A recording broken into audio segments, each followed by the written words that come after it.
Welcome in, everyone, to another deep dive. Today, we're taking a look at film and television, Right. and we're looking at Further and Better's International News Roundup Oh, cool. from February 19, 2025. So, very recent stuff, and yeah, some really interesting things happening. Yeah, it looks like a really fascinating week in the industry.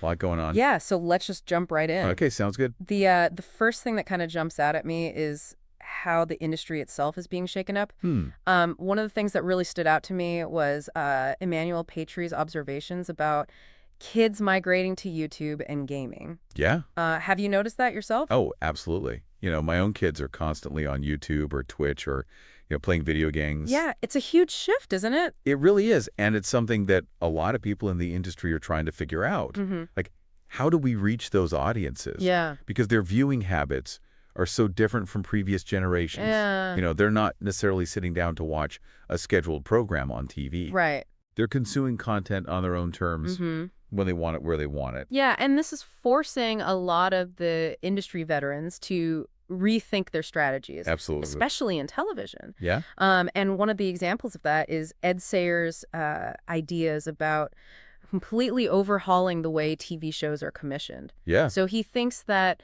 broadcasters should co-finance content that's made for online platforms first. Okay. So instead of developing the show for TV and then putting it online, Right. they'd flip the script. Yeah, exactly. Interesting. So it'd be kind of a digital-first approach. Yeah. And you know what? We're already seeing this in action. Oh, really? Yeah, Channel 4's new Bitcoin documentary, Seeking Satoshi, Uh-huh. they're actually premiering that on YouTube Wow. before it hits traditional TV. So they're really going all in on that. Yeah, it's a bold It experiment. really is. I mean, who knows if it'll be successful, but it raises the question, Yeah. could this be how we watch most of our shows in the future? That is an intriguing thought, isn't it? It is. It makes you wonder about the financial side of things, too. Yeah. Especially because I was reading about Brady Corbet, Okay. the director of The Brutalist, which was Oscar nominated. Right. And he revealed that he earned absolutely nothing from that film, $0. Oh, wow. Kind of shocking, isn't it? It is surprising, especially when you consider that, like, the UK government is offering all these tax breaks Right. to film productions to come to England. Yeah. But Corbett's situation really kind of highlights a harsh reality of independent filmmaking. Yeah. It's incredibly tough, and even when you get critical acclaim, Yeah. the financial rewards aren't always there. It's really interesting because it seems like a paradox. So you Yeah. have all these incentives for big studios, and then you have these individual filmmakers who are just struggling to make ends meet. It's a real challenge. And it reminds me of what Stephen Knight, the creator of Peaky Blinders, was talking about. Right. About how the BBC needs to compete with all these streaming giants. Yeah. But they're facing some really serious financial limitations. He really hit the nail on the head with that one. Yeah. I mean, that is the tightrope walk that the whole industry is doing right now. Right. Trying to keep up with the changing landscape, with streaming and everything, Yeah. while also making sure there's enough funding to support these big blockbuster productions, Right. but also, the smaller, more personal stories. So is it becoming a feast or famine kind of world, do you think?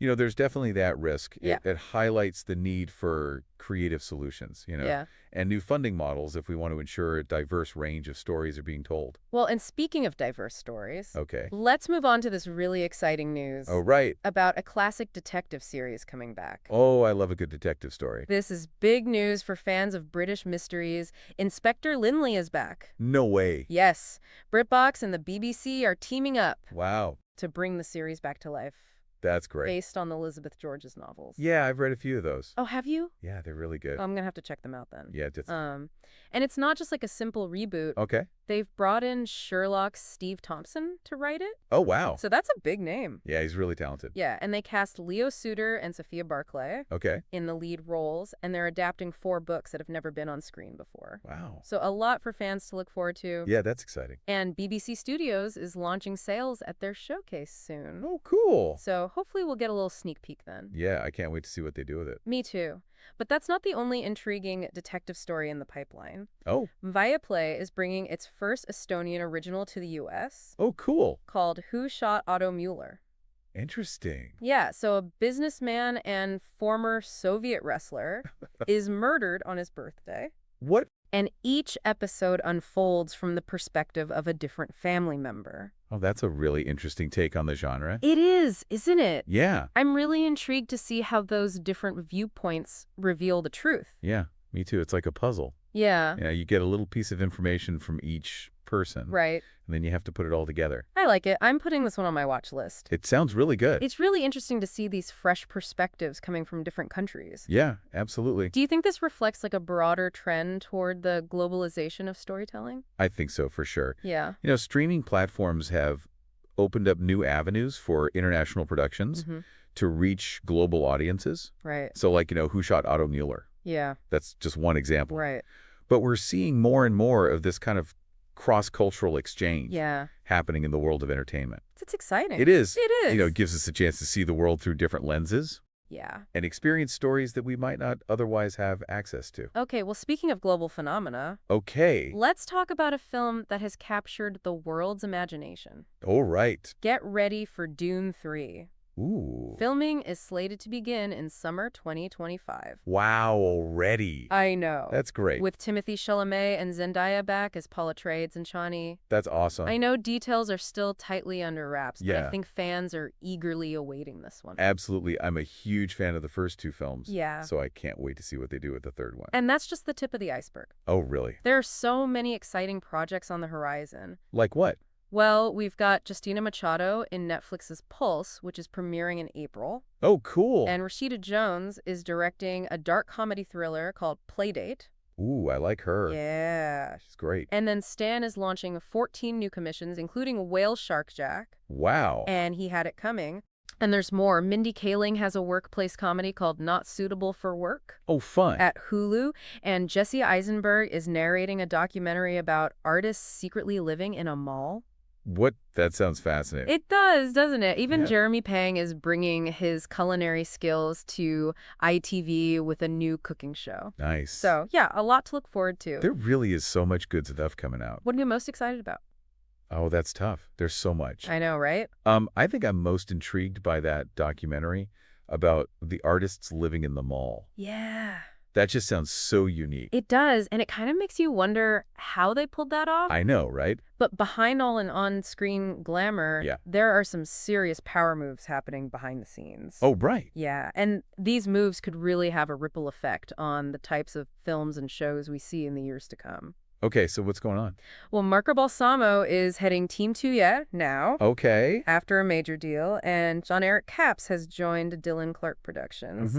And Milan Popelka is now part of Margot Robbie's Lucky Chap Entertainment. Wow, those are some big names. They are, and that's not all. J.K. Rowling's agency is expanding. Okay. With new hires from Disney and Universal Music. Wow. And former Lucasfilm executive Rain Roberts has landed at Searchlight Pictures. Wow. So yeah, there are some major players making some strategic shifts. It's like musical chairs. It is. But with incredibly talented people. Yeah, and it makes you wonder what kind of creative partnerships might emerge from this. Right, because these are all people with a lot of experience and a lot of connections. And a lot of vision. Exactly. So yeah, this is definitely something to keep an eye on. Absolutely. I'm curious to see what comes out of all of those. Me too. And speaking of shifts and changes, there's been a flurry of deals and acquisitions as well. Oh, really? Yeah, like IFC Films and Shudder acquired Dangerous Animals. Okay. Which sounds like a wild mix of sharksploitation and serial killer horror. What? I know, right? That's a new one. It is. Okay, so sharks and serial killers. Apparently.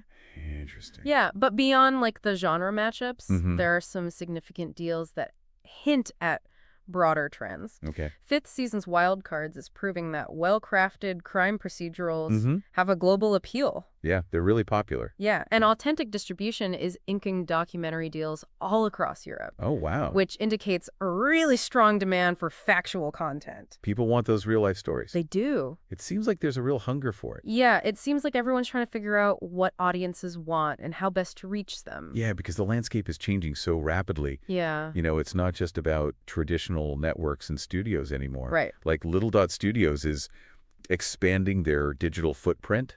Okay. With Little Dot channels. And there's an intriguing partnership between Otaha and Blue Pictures to create a FAST channel. Oh, FAST channel is? It stands for Free Ad-Supported Streaming Television. Okay. So basically it's like a traditional TV channel, okay, but delivered online and supported by ads. Oh, so it's free. Yeah, exactly. Okay. So this new FAST channel is dedicated to Nollywood films. Oh, wow, that's pretty cool. Yeah, it's bringing Nigerian cinema to a wider audience. I like that. And there's another deal that caught my eye. Okay. DNEG's acquisition of Metaphysic, which is boosting their AI division called Brahma. Oh, wow, so they're really getting into the AI game. Yeah. Do you think this is the future of filmmaking AI generating content? It's definitely pushing the boundaries of what's possible. Yeah. It raises some really interesting questions about the role of technology in the creative process Yeah.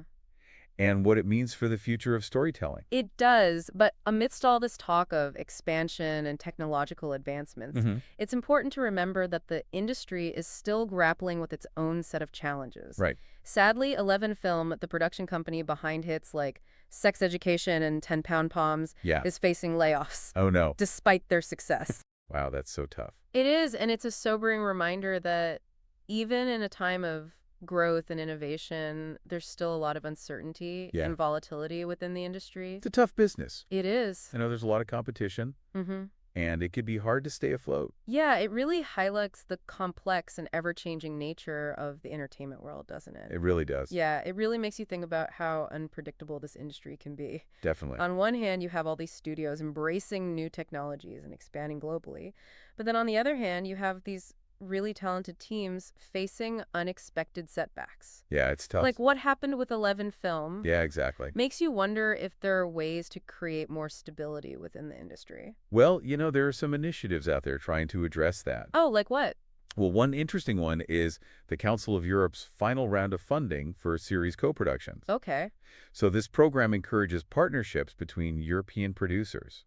Okay. Which can help them pool resources and navigate the challenges of financing and distribution. So it's kind of like a safety net in a way. In a way, yeah. It's a step towards fostering a more collaborative environment. Definitely. Which is something that actor Tom Davis has also been vocal about. Oh, right. Yeah, he's been doing some great work with his mentorship program. Yeah, he's been really trying to guide emerging talent in the industry. Yeah, I think his comment about the TV industry feeling like a closed pub really resonated with a lot of people. It did. Because it often feels like you need to know the right people. Yeah. Or have access to certain resources to even get your foot in the door. Exactly. So Davis's mentorship program is really trying to open up those doors. Okay. And make the industry more accessible to a wider range of voices. It's a great reminder that talent can come from anywhere. Absolutely. But sometimes it just needs the right support and guidance to flourish. Couldn't agree more. And speaking of fostering talent and showcasing creative works. Okay. We can't forget about all the film festivals that play such a vital role in the industry. Right. Like the Berlin International Film Festival. Oh, yeah, the Berlinale is currently underway, and it's generating quite a buzz. Always a big event. It is. Lots of exciting films premiering. Yeah, this year, Richard Linklater and Ethan Hawke are there with their latest collaboration. Oh, wow. Blue Moon. Cool. It's a biographical drama about the lyricist Lorenz Hart. Okay. And Ethan Hawke, who plays Hart, actually made headlines for his really candid critique of the industry. Well, what did he say?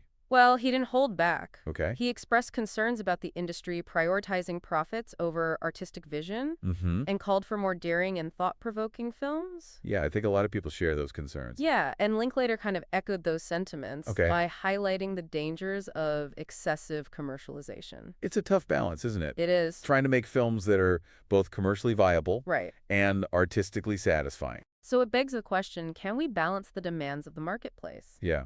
With the need for films that challenge conventions and push creative boundaries. It's a debate that's been going on for a long time. It has. And I don't think there's an easy answer. But the Berlinale isn't just about those star-studded premieres and industry debates. Right. It's also a platform for discovering new talent and promoting international cinema. Yeah, for sure. Like, the Berlinale co-production market is a great example. Okay. This year, Andreas Schacke's Ibikaba Visions of Paradise won the top prize. Wow.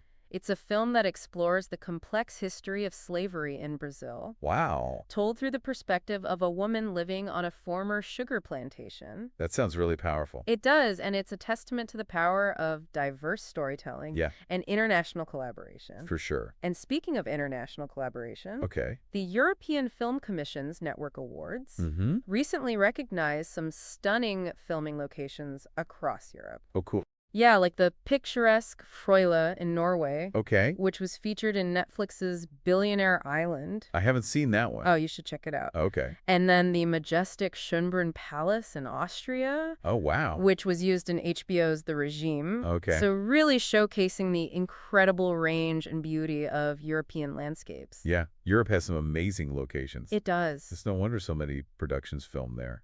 And these awards don't just highlight the aesthetic appeal of these locations, Right. but also the economic impact that film and television productions can have on local communities. Absolutely. So it's a reminder that this industry is about more than just entertainment. Yeah. It's also about job creation and boosting local economies. Exactly. It's a huge industry. It is. And it has a ripple effect on so many different areas. It really does, and it kind of brings us back to the bigger picture of this constantly evolving industry. We've seen so much in this news roundup, from shifts in viewing habits and financial pressures to technological innovations and exciting new content. It can be a bit overwhelming at times, can't it? It can feel that way. Just trying to keep up with everything. But amidst all these changes, there's this constant thread of creativity and a drive to connect with audiences in meaningful ways. Absolutely. Whether it's through a heart-stopping thriller or a thought-provoking documentary. Yeah. There's this desire to tell stories that resonate and spark conversations. I think that's what it's all about, ultimately. Yeah, and that's where you, the listener, come in. Right. Your viewing choices, your support for independent filmmakers, and your engagement with these stories all play a part in shaping the future of film and television. It's true. So we've covered a lot of ground today. We have. But one question keeps coming back to me. Okay, what's that? How can we ensure that this industry becomes a more inclusive and welcoming space for diverse voices and emerging talent? It's so important. It is. You know, we need to make sure that everyone has the opportunity to tell their story. Exactly. And that leads me back to that Channel 4 documentary about Bitcoin. Oh, yeah, Satoshi? It's being described as a surreal exploration that delves into potential conspiracies by Silicon Valley power brokers to undermine democracy. Okay, that's pretty heavy stuff. It is. But it sounds really interesting. It does, and it speaks to the growing power of documentaries to tackle these really complex and often controversial topics. That's totally. Documentaries have a unique ability to make us question our assumptions and engage with the world around us in a more critical way. I think that's why they're becoming so popular. And Channel 4's decision to premiere this documentary on YouTube first is really interesting. Yeah, it's a bold move. It is. Do you think this strategy will help it reach a wider audience? I think it has the potential to. Yeah. You know, it could attract a younger, more digitally savvy audience that might not typically tune into traditional television. It'll be interesting to see how this release strategy impacts viewership. Yes, for sure. And the conversations that emerge around the film. Absolutely. It reflects this broader trend of experimentation in the industry, doesn't it? Yeah. We're seeing networks trying new things. Like what? Well, like the BBC opening up some of their key series to independent producers. Oh, really? Yeah, through a tender process. So they've done this with shows like Fake or Fortune, This Farming Life, and Rip Off Britain. Interesting. So it's a way to tap into fresh perspectives and potentially discover new talent. Makes sense. Yeah. It's all part of this constant evolution, isn't it? It is. Finding new ways to create, finance, and distribute content while staying relevant and engaging audiences in this ever-changing media landscape.